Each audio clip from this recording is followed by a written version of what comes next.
Peace and blessings, people. Peace and blessings. Assalamu alaikum. What it do, man. This is your boy Musa Azakar, man, bringing you flame.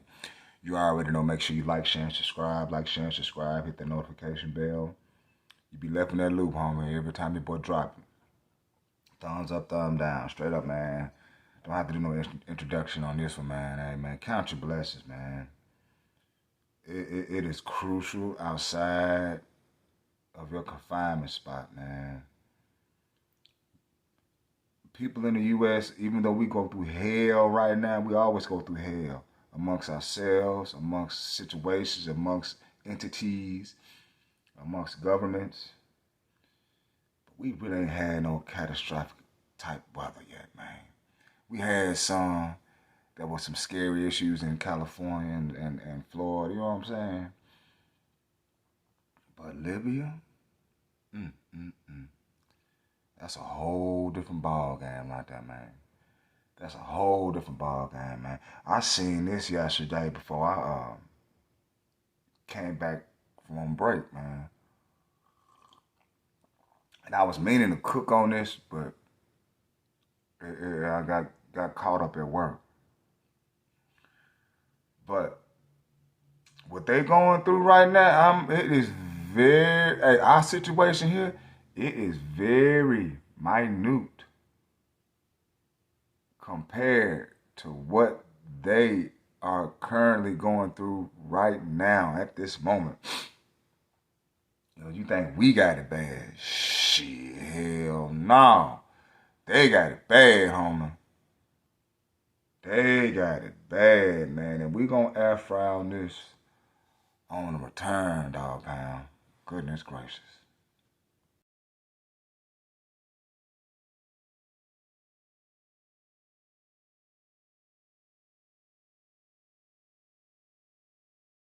In Libya at the hands of Mother Nature. The Red Cross now says up to 10,000 people are feared dead after a storm slammed into the country's east, unleashing a devastating surge of floodwaters that swept away entire neighborhoods, leaving nothing but wreckage in its path. A spokesperson for the country's armed forces says 5,000 to 6,000 people are missing in a single city after floodwaters broke through dams in Derna. Now bodies, covered in blankets, are laid out along a sidewalk outside of a medical complex. Horrific evidence of the storm's indiscriminate brutality. This volunteer pleading for God's protection, saying we are still looking for the victims. We call on all young Libyans, anyone who has a degree or any medical experience, to please come and help us. We do not have enough nurses, he says. We need help. The exact death toll is difficult to know. The health minister for eastern Libya says that's because they believe bodies are still trapped under the rubble. And when the floodwaters receded into the Mediterranean Sea, some bodies went with it. Thousands of people have lost their lives, thousands of people have lost their homes, and thousands of families are stranded or lost. More help is on the way.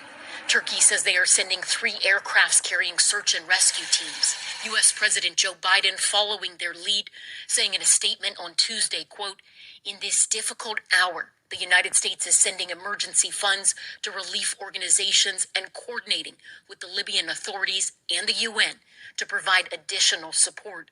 But the people who live here have already been waiting in agony for days, many forced to take matters into their own hands, digging graves, piling into dinghy boats, searching for the bodies of their neighbors, and praying for an ounce of hope in an ocean of utter devastation." Ellison Barber joins us now live in studio. So, Ellison, people may be thinking Libya, it hasn't really been in the news since 2011 with the fall of Gaddafi, and they've had a lot of sort of civil tension, instability. How is that playing out now with this massive natural disaster? So it's actually a pretty big factor because you have 2 primary rival governments who have They had a ceasefire that they agreed to in 2020, but they were supposed to have elections in 2021. That didn't happen. So you're probably thinking, what does all that have to do with flooding?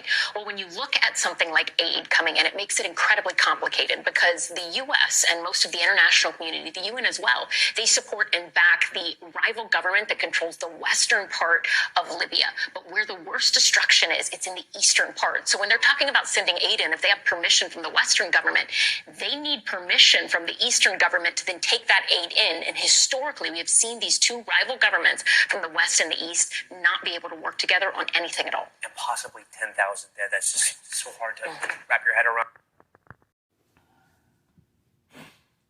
Ain't that something? Ain't that something? In Cairo, check this out. Emergency workers uncover more than 1,500 bodies in the wreckage of Libya's eastern city of Derna on Tuesday. And it was feared that the toll could surpass 5,000 after floodwaters smashed through the dams and washed away an entire neighborhood of the city. That's a whole different number right there compared to the 10. The startling death and devastation wreckage by the Mediterranean storm Daniel pointed to the storm's intensity, but also the vulnerability of a nation torn apart by chaos more than a decade. The country is divided by rival governments, one east and the other west, and the result has been neglect in the infrastructure in many areas. Outside help was always starting at the Derna on Tuesday, more than 36 hours after the disaster struck. The flood damage had destroyed many access roads in the coastal cities, some more than 89,000. Oh my God. And bodies just covered. Just covered, man. Covered.